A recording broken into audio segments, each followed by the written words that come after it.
আসসালামু আলাইকুম বন্ধুরা। আজ আমি আমার মাইমনস কিচেনে আপনাদের জন্য নিয়ে এসেছি দারুণ মজার ভাপা পিঠে রেসিপি নিয়ে। এটা বানানোও খুব সোজা এবং খেতেও খুব সুন্দর হয়। মাশাআল্লাহ, আশা করি আপনাদের ভীষণ ভালো লাগবে। আপনারা আমার পুরো ভিডিওটা দেখবেন, দেখে বাড়িতে বানিয়ে খেয়ে দেখবেন, আপনাদের খুব ভালো লাগবে।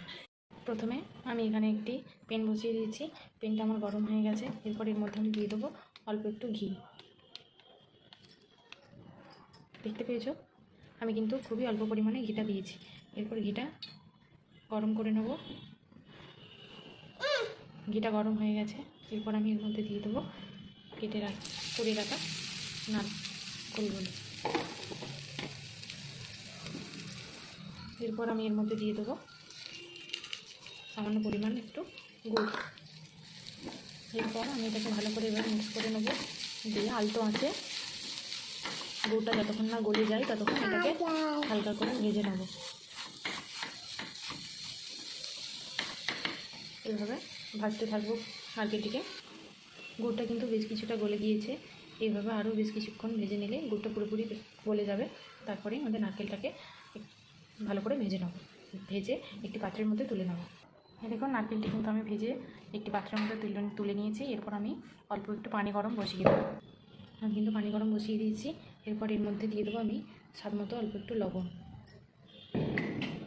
দিয়ে পানিটা গরম করে নেব। পানিটা কিন্তু আমি ফুটা গরম করব। পানিটা পুরো ফুটিয়ে তারপর আমি নামিয়ে নেব। এই দেখুন, পানিটিকে কিন্তু আমি এভাবে ফুটিয়ে নেব। এরপর এই পানিটিকে আমি অল্প একটু ভাপ মেরে নেব। আর আমি এখানে নিয়ে নিয়েছি 500 গ্রাম চালের গুঁড়া। এটা কিন্তু আমি মার্কেট থেকে কিনেছি।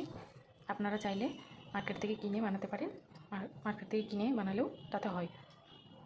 এরপর আমি এর মধ্যে অল্প অল্প করে পানিটা দিয়ে দেবো এবং দিয়ে একটি ডো বানিয়ে নেব। এই দেখুন, আমি কিন্তু খুব সুন্দর করে ডোটা বানিয়ে নিয়েছি। এরপর এইটাকে আমি ঠান্ডা পানি নিয়ে নিয়েছি একটু পাত্রের মধ্যে। সেইটাতে হাত দিয়ে এটার মধ্যে ঠান্ডা পানি দিয়ে ভালো করে মেখে নেব। দেখুন, আটাটা কিন্তু আমি খুব সুন্দর করে মেখে নিয়েছি। এরপর আমি এটিকে ছোটো ছোটো গোল গোল করে কেটে নেব। দেখুন, আমি কিন্তু খুব সুন্দর করে গোল গোল করে বানিয়ে নিয়েছি। এরপর আমি এগুলোকে খুব সুন্দর করে এগুলোকে পিঠে বানিয়ে নেব। দেখুন, আমি কিন্তু পিঠেগুলো খুব সুন্দর করে বানিয়ে নিয়েছি।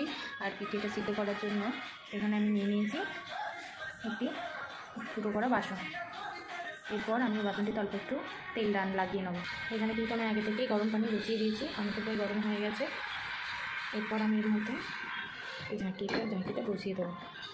দিয়ে উপর থেকে এভাবে ঢেকে দেবো।